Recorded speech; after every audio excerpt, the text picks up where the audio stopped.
Hello guys.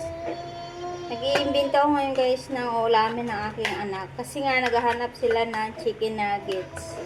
Tapos mayroon akong nakita guys sa YouTube na yung isang nanay na chicken nuggets din yung pinapaluto ng anak. Eh wala. Eh pwede naman daw pala itong meatloaf. Ito. Durugin ko lang to guys. Tapos lagyan natin ng isang itlog.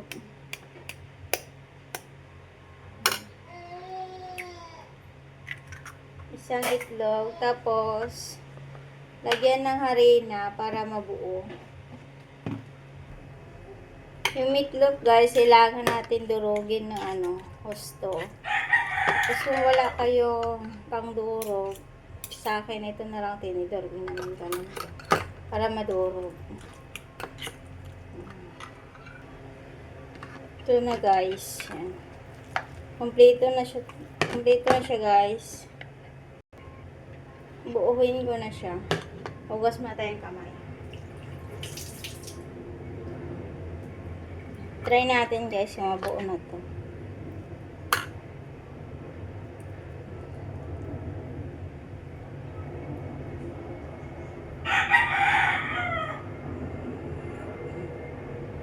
Ganun lang siya guys. Okay na yan.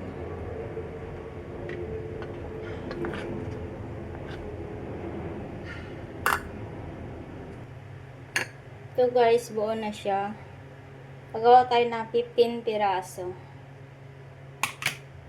Tapos yung meatloaf guys na ginawa ko dito is katulad lang ng lata ng sardinas. Maliit lang siya. Tapos dami na siyang nagawa. Lutuin na natin guys. Naglagay na ako ng mantika. So guys, nalagay na natin. Ayan, nabilis lang siya guys maluto.